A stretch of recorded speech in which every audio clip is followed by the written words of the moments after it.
exclusively here on the Boston Praise Radio ONT Network. I'm your host, Pastor Hobbs, with my special guest, Ann Walsh. How are you? I'm good, thank you. Thanks for having me. You are welcome. Thanks for being here. We were just talking offline that I failed to remember that today is actual Gospel Fest. I know. I'm sorry I will not be singing. I love it and I listen very intently. Indeed, but I'm sure they're having a great time. But thank you for being here. As I was sharing with you offline, this District 3-1 is a district that I happen to live in. Yay. And one I also happen to serve in. I serve as a volunteer chaplain at the Nashua County Jail and the Suffolk County House of Correction. So the Suffolk County House of Correction, falls in District 3. Yeah. And obviously mass and cash and reentry and that kind of, confluence of issues. And so I think I'm happy that there's so much energy around this particular race. Yes. We've also talked offline with regard to the redistricting process that has made it a little more convoluted as well. Yeah, I spent some time in the South End today, and a lot of the voters I was talking to, I was saying, welcome to District 3, and they were like, I didn't know I was in District 3. So it was good to get out and meet folks who, they've been in District 2, and they didn't realize they had been flipped into 3. So we're doing a little bit of education along the way to help folks know what, when they're living around the edges of the new district, sort of where they fall. So that whole thing has been very interesting, and we were saying again offline that has finally been settled. Yes. To my understanding, a judge has said we are done. It is what it is. Okay.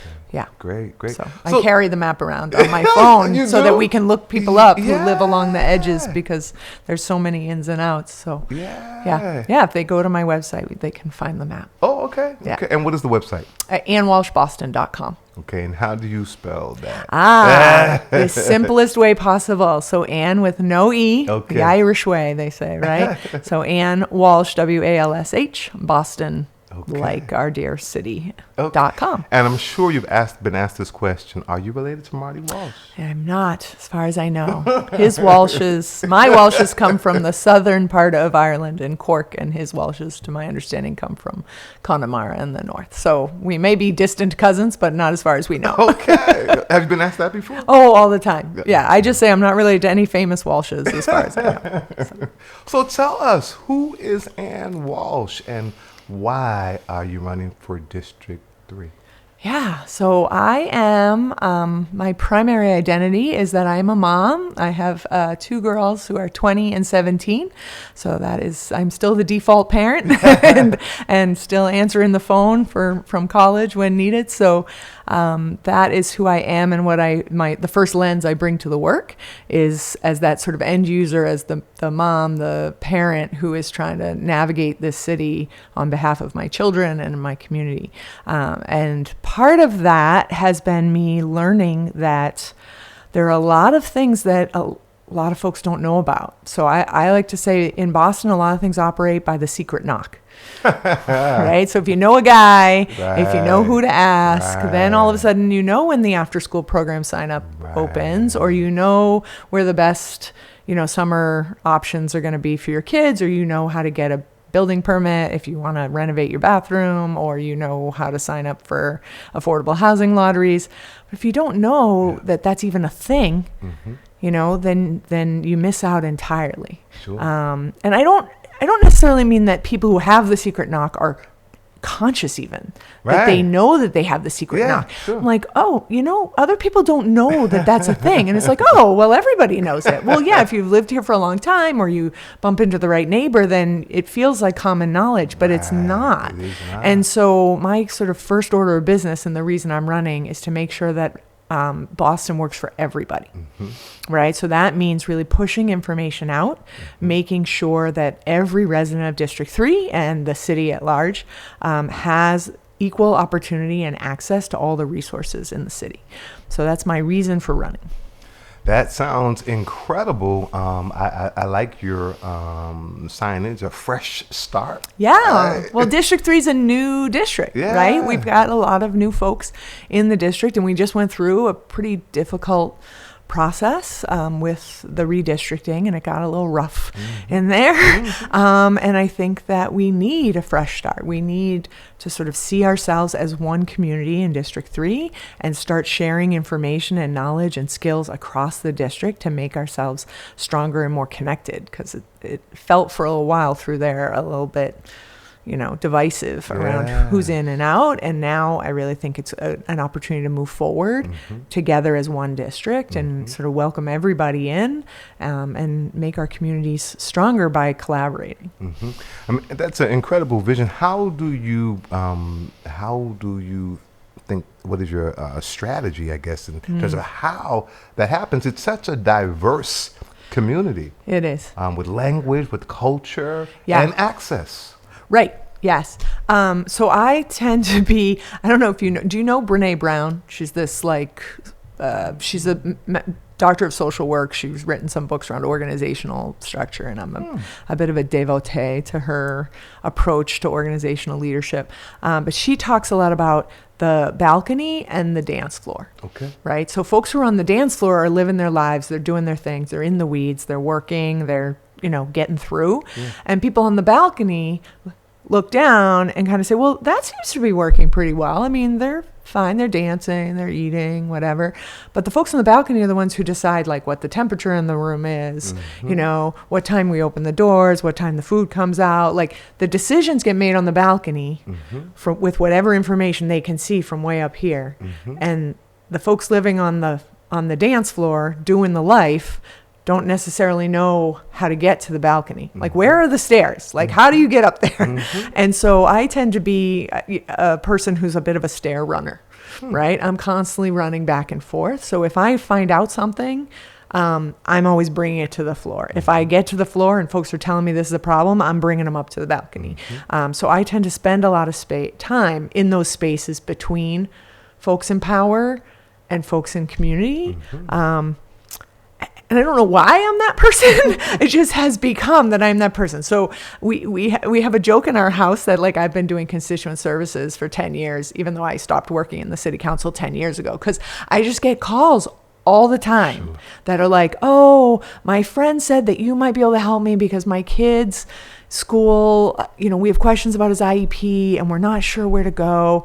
And I'm like, sure, okay. So then we talk about the kid's IEP, and then I give people the advice, or I say, oh, do you need me to come with you to your, IEP meeting? Because you need, if it's somebody who's going on their own or the first time, then I might go as a little ally. I'm not going to cry. It's not my kid. When it's my kid's IEP meeting, I definitely cry, so have some empathy and support. So I tend to be a person who sort of goes between spaces. And I think that that's what we need. We need the folks on the balcony to be forced to come to the dance floor and spend time. So if you're going to make policy about mass and caste, you need to spend time there. If you're going to make policy about schools, you need to spend time there. And if you're on the ground doing the work, you need to have access to the people who are making decisions about how resources are allocated or how systems are built. So I spend a lot of time in between, and I think that's my how, is I'm not afraid to go into just about any space and spend time and learn from folks on the ground.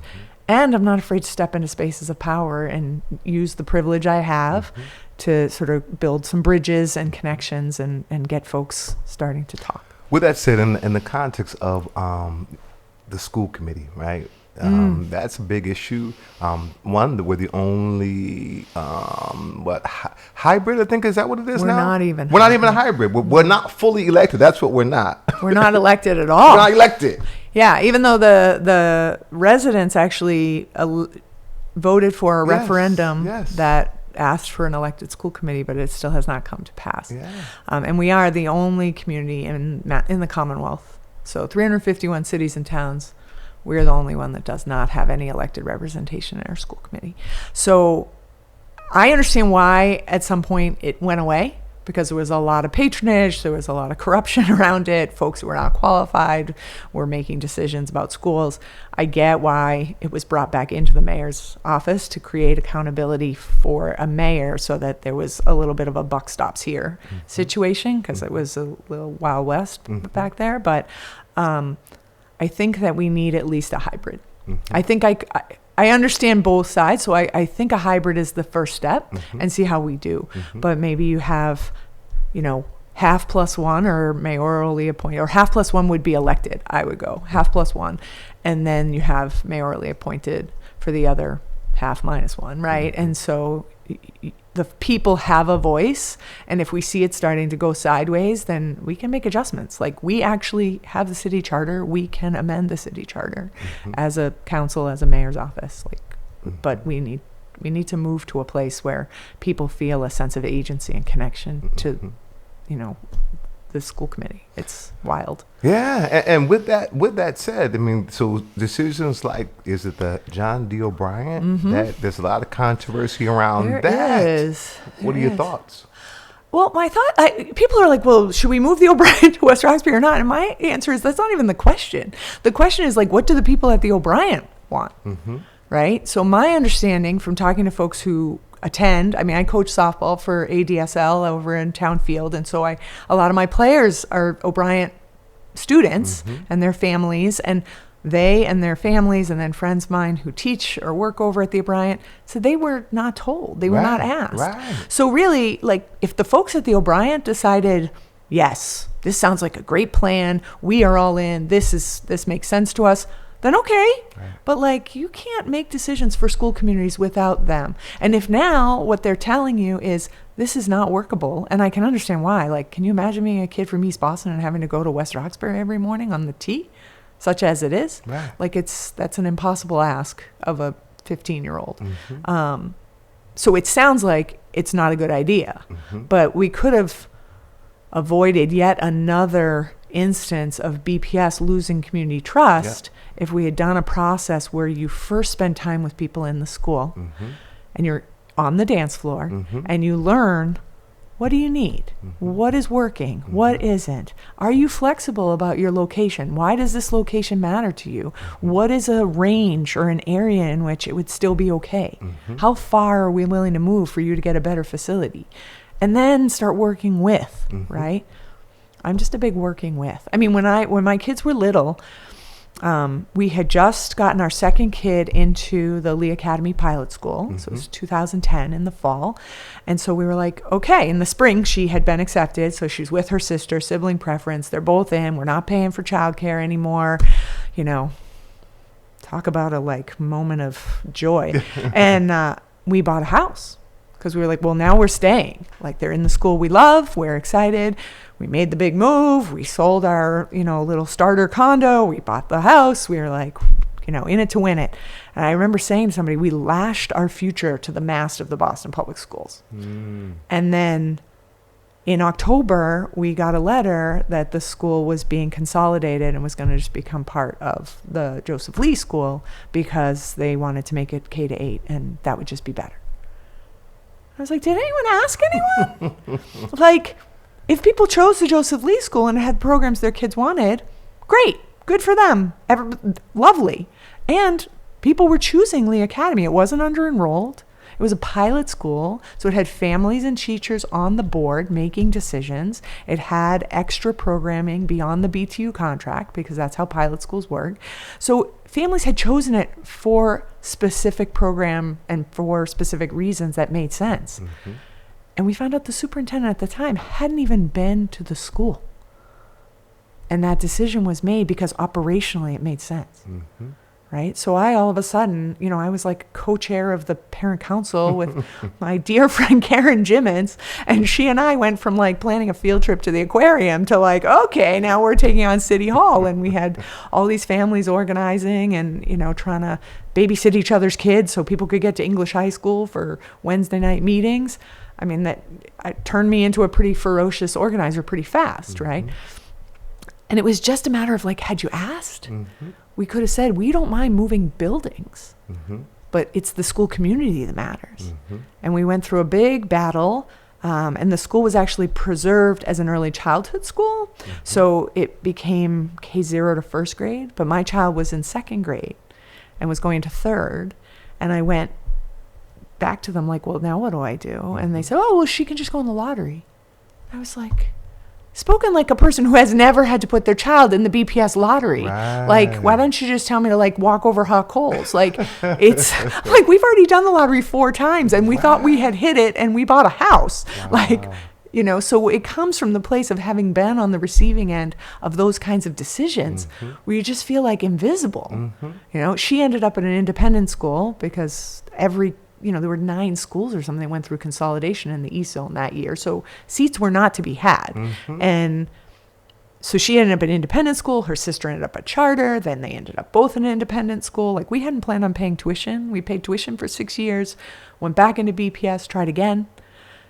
My oldest kid did well for a couple years, ended up needing things that her BPS school could not give her. She ended up graduating from a charter. Like, thank God that that number came in. And her sister will graduate from BPS this year. But it just shouldn't be that hard.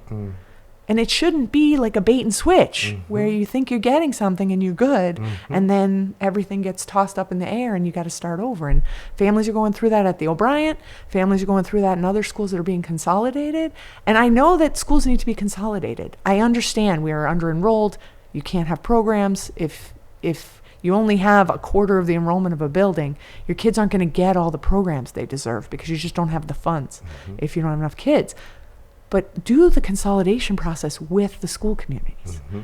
It's like, do some sort of matchmaking where they actually get to talk to each other and figure out, I think these 2 school communities would be a good match. Let's talk about how to make that happen. Or what are these families and kids looking for? Or where are the teachers who have certain expertise that we should try to, make a good fit, instead of it just sort of being like, well, there's 27 seats open there and there's 45 seats open there. I don't think people are trying to cause harm.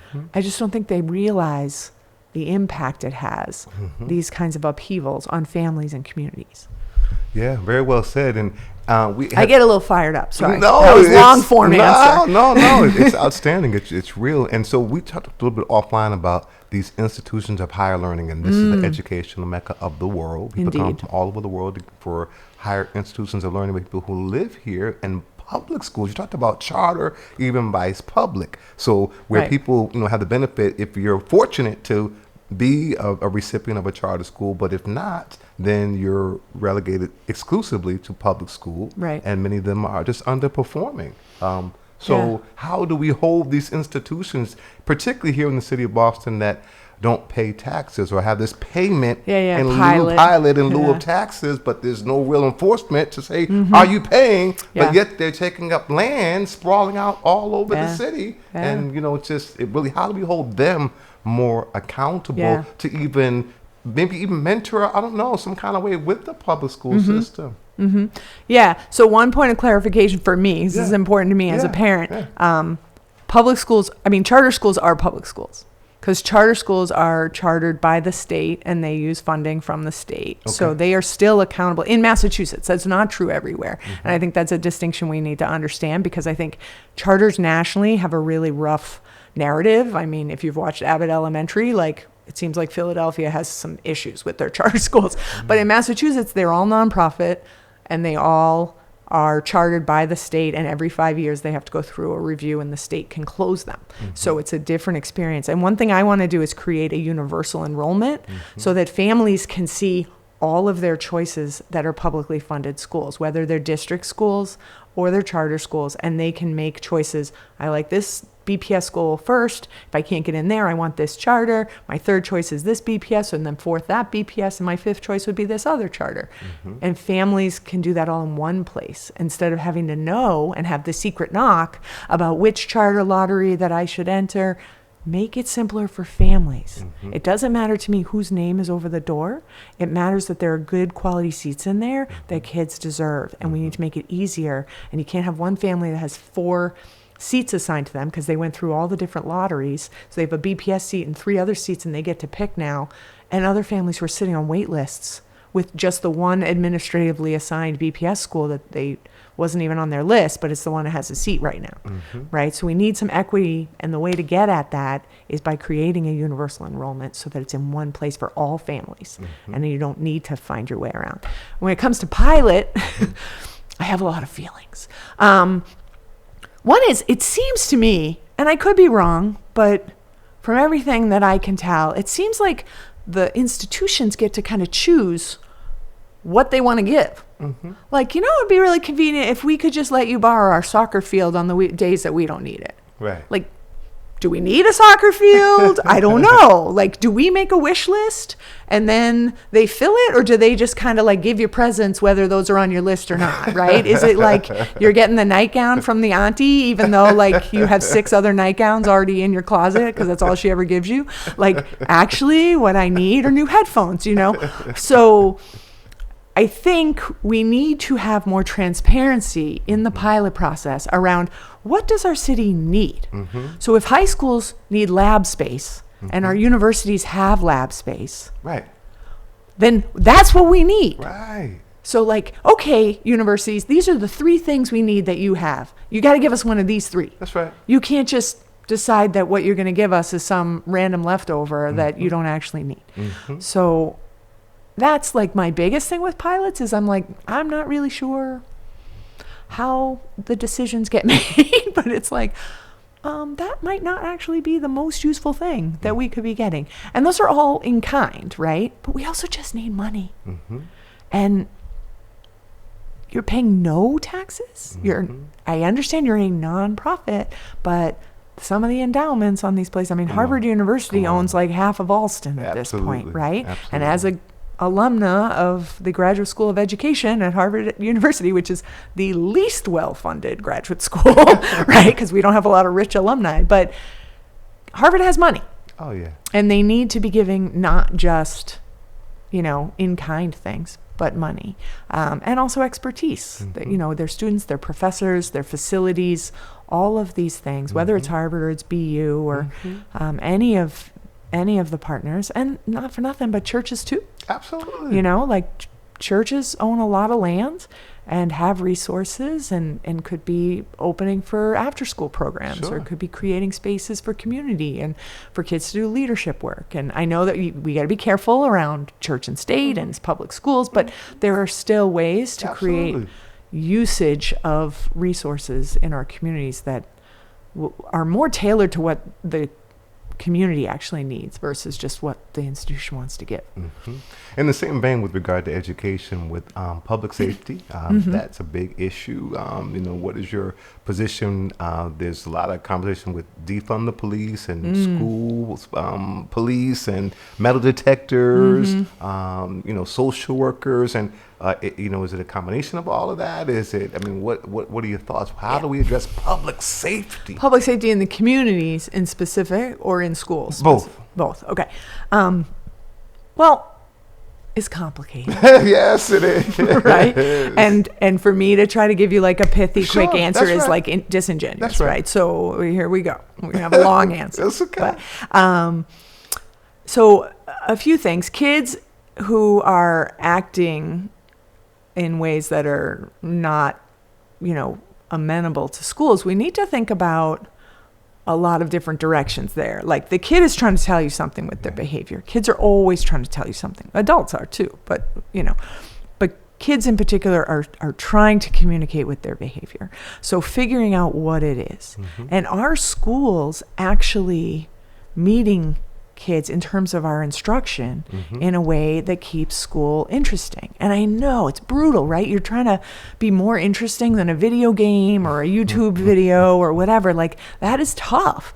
And like we've got to go to where they are. And so does that mean, I think we need more adults in the building, because a teacher with 28 kids or 25 kids. I taught 4th grade for 1 year, 28 kids, and it was a workout every day. And there were no paraprofessionals at parochial school, so I had no special education or any supports. And so I have great respect for people who do that year in and year out, So we need more adults, we need more supports, we need social workers, but we also need sports and art and fun stuff and recess, and we should never take that away from a kid, because if they're misbehaving, taking away recess is not going to make that better, or I understand kids need to have a consequence so that they understand boundaries, but those consequences need to make sense. I mean, my mom always said, don't punish your child in a way that punishes yourself, right? So putting kids in a suspension situation where they're just, like, my mom never grounded us. Everyone's like, you never got grounded? She was like, why would I want a child under my feet moping and angry at me all the time because they're grounded? Like, that doesn't make my life any better. So I'm punishing myself by punishing them. So she would think of more like natural consequences and things like, no, well, you can't do that, but you're still going to go do this other thing, you know, or you're going to go finish your homework and then you're going to go to your sister's game and watch it. But like, she just was more thoughtful. I mean, there were 8 of us, so she was not doing light lift here. But she was thinking about, like, how is this kid going to learn? Right. That this is unacceptable in a way that is also going to let us live our life, right? So how do we give kids a sense of ownership of school and their education in a way that it can start to make meaning for them? A lot of kids, especially middle and high schoolers, will talk about school not being relevant. Doesn't mean anything to them. It's just, you're just watching the clock, right? And so creating more partnerships, bringing in more resources, making sure, and that's one of the things, if you can consolidate some schools that are too small, you can get more resources in, because now you have 500 kids or 1,000 kids. That means you can now afford a band teacher, or, you know, a couple more sports added on, or a theater program that start to help all the kids find their thing that makes coming to school worth it. I mean, there were years that the only reason I went to school is because I had practice after. And my mother was like, you don't go to school, you don't practice, so how sick are you? You know? And kids will go to school for a lot of reasons, but we have to give them different reasons. So in terms of that, I think staffing up adults who can support kids and creating more programmatic offerings that make school more relevant for kids are going to start to chip away at that disruptive behavior that also is just coming out of pandemic and kids missing 2 years of how to socialize. And so we have to spend some time just helping them learn how to human, you know, and not try to just push hard on math. And they're like, I'm trying to regulate over here. You know, I haven't had anybody sit this close to me, and now kids are bumping into me all day and I'm off my rails, you know? So that is a school-based situation. But the community public safety question, I don't know if you've ever read anything by Greg Boyle. He's a Jesuit and he runs Homeboy Industries out in Los Angeles. And read it. Tattoos on the Heart. So good. So I'm a big fan of his as well. And he works in gang intervention in Los Angeles. And the mantra at Homeboy is nothing stops a bullet like a job. Right? So if we don't have options and pathways for young people and for people with quarries and people who are returning to community, then what do we expect? Right? So it's like, we need jobs in meaningful career pathways where people feel a sense of belonging and identity, and that job and that community, that work family is now where you belong, instead of the gang or, you know, whatever else you were involved in. Your you know, the flop house you were in while you were using whatever. Instead, we need to have a sense of connection and a way for folks to build their way out. So I'm all about job training, making sure we have very clear options for folks as they're leaving incarceration in terms of jobs that are ready for folks with a quarry, and are receiving them with support. I mean, I've not been incarcerated, but I can't imagine moving from that situation into a, like, I need you here at 8 o'clock in the morning every day to do this job. That there may be some glitches along the way, and we got to be able to hold people a little bit while they make that adjustment. So Father Greg Boyle, he talks about kinship and that you're walking with people. And so I try to keep myself in that headspace when I'm talking about folks who are marginalized already or have been identified as outside. And instead, no, I'm in kinship with them. So what do they need? You know, we need to walk next to each other. I'm not going to fix them, and I need to be fixed just about as much as anyone else. But how do we just walk with each other and figure out what each person needs as they go. And I think the police are in the same, they're humans too. And we need to be in relationship with police officers. And I've spent some time now on the porches of police officers. We're 3 years without a contract and everybody's yelling at us all the time. It's hard to be a cop that doesn't in any way validate police brutality or any kind of mistreatment of folks in the community. Sure. There's no, let me be abundantly clear. And folks who are considering careers in law enforcement need to be able to see that as a place where I'm going to get good money. I'm going to have a reliable sort of work schedule. I'm not going to get pulled in constantly to do overtime because we don't have enough officers. And I'm not going to be thrown into situations where I have people in mental health crisis and I don't know what to do. They need to be well trained. They need to be partnered with, response teams of folks who have the experience around mental health. We need our dispatchers to be trained to know when to send whom and when, okay, I'm going to send a police car because it sounds like it's rough, but I'm going to start dispatching the mental health team to be ready at the corner. So if the cop says, we need that team, they're not over at C11 and they've still got to get all the way over to where the site is and the person's in crisis. So we just got to really lean into building that relationship again. Not again, maybe for the first time for a lot of communities, right? But getting to a place of seeing each other as partners in community. We need police officers who are from the community, who know the neighbors, who can build trust. And so we can get to a different place with this.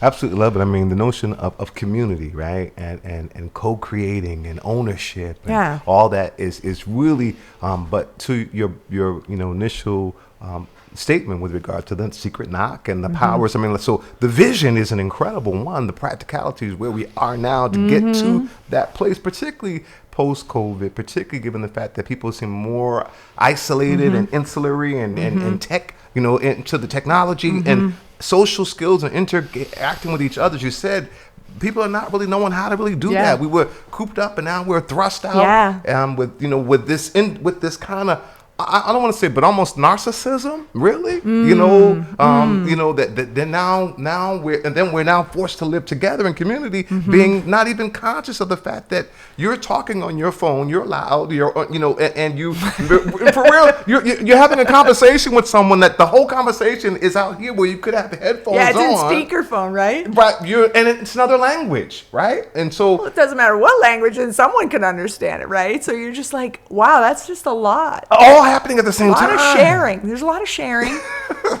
I'm like, that person is sharing their music with me. There's no need for any of us to hear that much of their music. That person is sharing an awful lot on speakerphone. I didn't need to know. That's more than I needed to know. I'm just trying to go about my business, right? Yeah, there are some I would say some issues around social norming and how humans interact. I think kids are really struggling, really struggling. And I really think that it's really on adults to remind ourselves, right, of relationship and why it matters. And I mean, I'm super grateful. I come for this big family, so there's no hiding from having to learn how to be with people, right? 6th of 8 kids, so I just had to figure it out. It was just you're in here now, and there's a program. You better get with it, If you want to eat and you want clean clothes, you better follow these guidelines. And so, I was trained up early on how to human, and my parents were very, very skilled at what they did and how they raised us, and we're all grateful for that. I think folks are trying, but if they're in the struggle themselves, if they feel anxious or out of sorts, then helping kids get there is very tricky. So, I have found great success in working with young people and their families just through my coaching. And it seems like such a small thing, right? I coach a softball team. I coach a softball team of kids literally from all over Dorchester. Sure. So I have kids from different schools, from different communities. A lot of their families are immigrants and they're first gen. So the parents don't know the game. Right. They're like, is this like cricket in any way? Like, do I cheer now? And I am kind of teaching them the game. Like, Yes. your daughter just did that. Yes. I know that she got out, but she only swung at good pitches. And that is a real growth for her because she used to just close her eyes and swing. And now she's swinging with discernment. Yes. And the next thing will be she'll hit the ball. And so doing that work allows the kids Right. to sort of get in their bodies, out of their heads, and be with each other and have to talk to each other. Any team activity, whether it's theater or a sport or, dance, anything that gets them having to interact with each other. Right. And their families, I'm constantly communicating with their families around praise for the kid or appreciation for the family and making sure they are introduced to each other. So I don't leave it to chance. I go, and if there's a new kid on the team, I'm pairing them with a kid who I know will look out for them, who has some, you go to the same school, you're in different grades, but you're going to know each other, or, you guys both live near each other. And I'm doing the same with the parents. This is so-and-so's dad, and they're new, but their kid goes to your kid's school, so you guys should sit next to each other. Building relationship. So I think there are those of us who are feeling a little healthier right now, and we need to be helping everybody else. Instead of being like, what is wrong with everyone? Right. We need to be helping model and remind folks that actually being in human connection is very powerful and valuable. Absolutely. Two things I want to say to that point. One is I appreciate your recognizing returning citizens. That's a population that Healing Our Land has a high priority working with. Brother Eric Kennedy, who's tuned in, is saying good evening, and he actually is a return citizen who serves on my board of directors. But for 5 years, he tuned into this radio station. We had a broadcast called The Church of the Midnight Hour from 11 p.m. till 6 in the morning. My and people goodness. on their radio could be able to listen to the station, hear their letters read, hear their concerns answered, request songs, and so we built a relationship for 5 years while he was incarcerated. And upon beautiful. coming out of incarceration, he came to the church. He's a member of the church and Nice. serves in the organization and doing incredible, now mentoring other returning citizens who Yay. are coming back into society. That's what we need. Yeah. And so one of the things that we do is inside Suffolk County is we have a ballot box, a mobile ballot box initiative, making sure that our returning citizens can exercise the right that they already have to vote, because there's no infrastructure to exercise that right in carceral settings. Yeah. Though they're specially qualified and don't have to register, they can just participate via absentee ballot. There are no absentee ballots stored there. Many people don't know that they have the right. Correctional officers many times don't think that they have the right. So we go to City Hall, grab the forms. We have a whole team of folks with volunteers from academic institutions and just the community at large. And we go in and go cell to cell, door to door, infirmary, those who are on solitary confinement, and we make sure that they one, know they have the right. Two, who are the candidates that are running. Sometimes we've even brought them into I was actually invited last week, and I'm waiting to hear back on a date to a candidate forum with Democracy Behind Bars. So great. I'm super excited because I would Excellent. love to, learn from the folks who are living there and who are incarcerated right now, sort of what do I need to know and what's going to help you when you re-enter the community? Yes. What kinds of situations are going to be helpful or harmful in that? Because, the South Bay facility is, as you said, is in District 3. And, I want to be attentive to that. So I'm wondering when I go, I've been invited, but I don't have a date yet. Like, should I be bringing absentee ballot applications? No, because we'll bring them. Can I come with you? Of course. Oh, that would be amazing. Of course. I would love to do that. Yes. So we'll definitely talk. Abby, Ballou. Abby is the one who That's the emailed me. one. Shout out, Abby. Yes, she's at Northeastern University, and she's been just great at being able to reach out to the candidates. We're hopeful actually to do a town hall. Perfect. And that's what we're hopeful. If we can get clearance from Sheriff Tompkins, and he's done things like that before. They've had what a difference a DA makes. Brought all the DA candidates into the House of Correction. Great. Where they're able to engage the actual returning citizens. And that's a position that's so incredibly influential to folks' lives. So, that's brilliant. Yes. Well, I hope I can go. I mean, I hope it happens, and I'll be there if it does. So. Excellent. Excellent. Yeah. One of the things we're trying to do with now the Voting Rights Act has passed in the state of Massachusetts is to implement that is this pilot at the Suffolk County that would essentially have Sheriff Tompkins communicate electronically everyone under his care and custody who's eligible to vote electronically to the elections department. Okay. They then in turn would create an absentee ballot application with their name on it and a locked box that a municipal officer will drive to those facilities, hand it off to a municipal officer who will have it go cell to cell, right? And have people do their ballots. Yes, and it be put back in the box. Well, we had mail-in ballots during COVID. Exactly. It's the same concept, it's right? It's the same concept. Like, I can do this now, or if I wasn't incarcerated, I can take my ballot and I can walk it in, or I can just lose my ballot and go walk in and vote in person. So why can't we just use the same technology that we use to ID those folks? So that we could, my parents were elderly, and so they voted by mail, and I dropped it off at their town hall in the little magic box. Yes, exactly. So that's what we're doing, and I have to say, Julie Mejia and several other city councils were really helpful in helping us to get a drop box in the lobby of the Nashua County Jail, the Suffolk County House Correction. So that was helpful, but it still doesn't give them agency because it takes it's in the lobby. a correctional officer. Get there? Exactly, a correctional officer, case manager has to take it from their hand and hopefully honor it and put it in the box. That doesn't give them agency to put their own ballot back in a that locked box and know that which is what you and I have. Yes. We put it in the machine. We see the little number change. Yes. We know it's counted. Yes.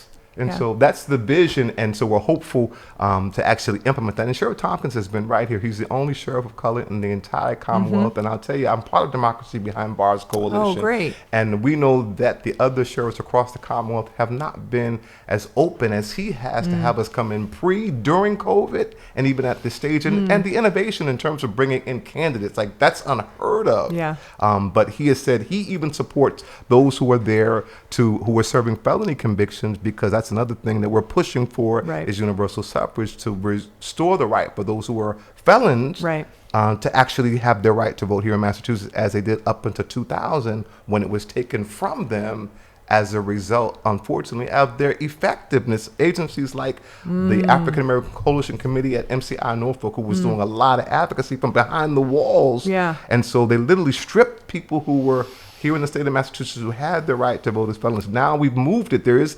legislation that was written by the African American Coalition Committee with Representative Russell Holmes, and that has moved out of the Senate and the House and is now sitting in a constitutional amendment agenda to be pulled, hopefully to be passed. There's another strategy. David Baxter was here last week in the same seat, a returned citizen who has an organization called No Longer 3/5, where it says we were 3/5 human. And so he is organizing a ballot initiative. Okay. So that's another strategy. Like a referendum approach. Yes. Yeah. Interesting. Well, that's what they did in Florida, and then they tagged a bunch of fees on and fines and said, well, you finished serving, but you need to pay all these fines before you can actually get your ballot, right? So the people of Florida, which shockingly, but they did it, they passed a referendum to allow folks returning to community to regain their suffrage, and then the legislation the legislators decided they could work their way out of that.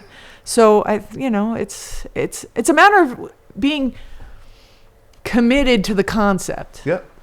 Right? Having the commitment to the concept of universal suffrage. Yes. And saying, you're a human being. That's right. And you have a voice in this community. And, I don't understand enough about the laws, but if you can help me learn, the 2000, that changeover, was it that folks could vote while incarcerated for a felony, and now can they vote now when they leave incarceration? That's exactly right. So it's just while they're incarcerated now they can't. Correct. So if you have a felony conviction and you're on probation or parole, you're out, you can vote in Massachusetts. Yes. Okay. If you're incarcerated, you're waiting pre-trial or serving a misdemeanor, you can vote. Right. You just are not allowed to vote if you're presently serving time if you're for convicted a felony conviction. For a felony conviction. Okay. Got it. And that was not always the case. That's interesting that just in the year 2000, you'd think that would have been something either a long time ago or Yeah, not at all. No, what happens, situations happen or whatever, there becomes a political will and the pendulum swings. Right. But right now, we're the third state in the country to move it to this constitutional amendment that it now takes to have that restored. To get that restored, yeah. And so we're always, wanting to hear people's posture with regard to supporting universal suffrage. And would you support people who are actually serving time for felony convictions here in the state of Massachusetts, being that we have it at this place to actually have that restored? Yeah, I think it makes sense to me, especially if we've done it. I don't like anything where you're removing a right from somebody who had a right, especially in the year 2000. Like, that just gives me a bellyache as a sort of, literal constitution. But I feel like I would want, just for optimal sort of making it effective, I would want it to come hand in hand with voter education, making sure they have access to all of the candidates, that they have information on all of the races or ballot questions, which are so confusing and crazy, right? So I would just want it to come hand in hand with, there's some responsibility on the sheriffs or the folks who are running the facilities to ensure that folks are making informed choices. Right. And that's what the Voting Rights Act that just passed says, that that this is your responsibility. Right. But then what's the accountability for the sheriffs or the wardens or whatever to do it? I would want some sort of way that they have to demonstrate that it's happening, and you don't have the choice to not demonstrate it's happening. You actually, it's your job. Well, and that's our hope with the Suffolk County House of Correction pilot, that we can model something. This will be something. He's already showing leadership. Right. Let's do this mobile ballot box pilot and show the outcome, and then that can be a model to replicate throughout the Commonwealth. Yeah, be like, here's the metal box. Go forth. Yes. Has instructions. Yes. Yeah. Yes. I like the idea. The other piece about community and having, for returning citizens and making a living wage, right? Are you familiar with T. Michael Thomas on the People's Academy? No, now you tell me. Yes. T. Michael Thomas. Yes. So T. Michael Thomas, he has an organization called the People's Academy. Okay. And he teaches coppersmith, a very unique niche in the building boom. Ooh. And makes a very good living wage. Yes. And so he is a coppersmith, one of the few black coppersmith, who's teaching returning citizens this skill set, how to fabricate and, to do he does everything from buildings to actually jewelry. He gave me this beautiful copper piece that I have. Yeah. And so I have copper on my roof because our house has a slate roof. Yes. And so all the binding pieces, I'm sure joints, I don't know, there's some word for this, are copper. Exactly. And so when they first replaced them, they were bright like that, and now they're like this beautiful green that because our house is green. Oh. Yeah. So I'd have to go to him for the next time we need those replaced. Absolutely. That's cool. Absolutely. So the vision is to have entities like T. Michael Thomas with the People's Academy. Reverend Hutchinson has a future pre-apprenticeship training program out of Greater Love Tabernacle, a returned citizen himself. Okay. Stacy Borden, who has the Only Woman's Reentry program, who is a returned citizen. Okay. And it's trauma informed. I think it's the only one that's trauma informed with house in the country right here in Grove Hall. Entities and coming together, right? Yeah, to learn from each other. And then with the faith community, with academia, with these institutions, to actually do a coalition kind of a building like a 5-star hotel, right? Talk about economic sustainability. Talk about community, right? Where a block of rooms where some returning citizens will live. Talk about restorative justice. You have this skill set that you're making a living wage, and you get to help build this institution. Yeah. For others, right? For others. Right. And the only thing is, ultimately, once you are now a homeowner you're an entrepreneur and you're doing well, you just have to give back to this movement, which creates human capital, ownership, and community, right? Yes. It's the same thing as having kids lead younger kids or be able to help the next one, right? Any little piece of leadership within a person who's gone through some things that have broken them down, it allows them to sort of rebuild themselves. Yes. Because you see yourself as valuable within a larger community. Yes. Yeah, that's beautiful. So that's I love this idea. well, we want to definitely talk about that because I'm in District 3. Yes. And again, there's plenty of parcels. We see what's happening, right, with all these land with Dorchester, Roxbury, Mattapan. Building boom is happening. It is. And it's happening, right? So how do we maximize that building boom that's going to facilitate building people and community? Yeah. So actually, I was at a gathering. A neighbor had a meet and greet for me last week, and I met a guy I hadn't met before, and he was talking to me about when there's small and mid-sized parcels, can we do a thing somehow that local contractors that hire Boston residents get right of first refusal on buying those parcels before they go into some crazy jacked up market rate, where larger contractors who are from outside the city are then buying them and developing. And so I'm turning that over in my head, and I have some friends who work in affordable housing, and I want to chat with them about how could that be financed? Could the city make up the gap between the market rate and what this a smaller contractor could afford, because then the workers are going to be workers from the community, and maybe the percentage of the housing that then is bought by folks from the community to try to fight against displacement. Can we get creative about I understand we need some of those big over where you are, you've got that big dot block, but we need housing, and so I'm not going to say you shouldn't have that, and we need transit oriented development, we need housing that young professionals can live in, because when they are not in a place where they can buy or rent a 1-bedroom or a studio, everyone's well, they're all 1-bedrooms, they're not for families. Well, if all the folks who are tripling up right now as young professionals in the triple deckers and are going with 2 roommates to live in a 3-bedroom, if they could all get their own studio, most of them would, because it would be nice to have their own little space. And so if they can go live in a dot block, then a family gets access to that apartment again, right? So we need everything. We need little, we need big. We're not trying to be the Seaport. Nope. We're not trying to be Milton. Love you, Milton, but that's not where I chose to live. We need a mix. We want some triple deckers. We want some bigger buildings. We need to not be afraid of density, but we should be having our community members building their livelihoods in the creation of the housing in our city. So nothing makes me more crazy than going by a work site and seeing New Hampshire plates. That literally makes my eyes just pop out of my head. I'm why? There are so many talented people in our community who need work. So where are we falling down? Madison Park is not well constructed and is not integrated into our building trades well enough that when our kids choose Madison, they should be automatically flowing into those unions.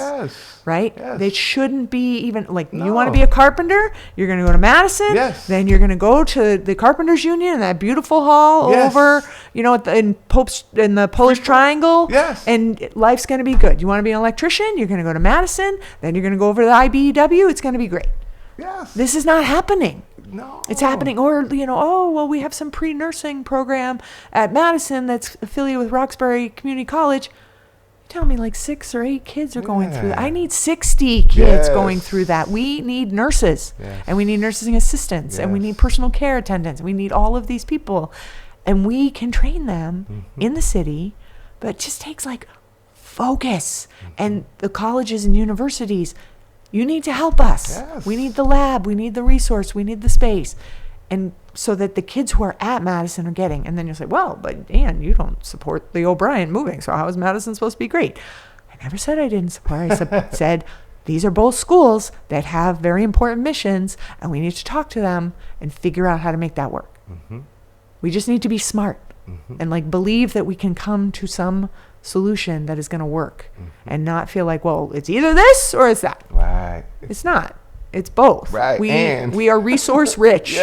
We are brains rich. We can do this. And that, I think, finding a way, and I'm in a learning space on the development stuff, but finding a way to ensure that Boston-based workers are learning as we're building is critical, to our economic strength and to fight displacement.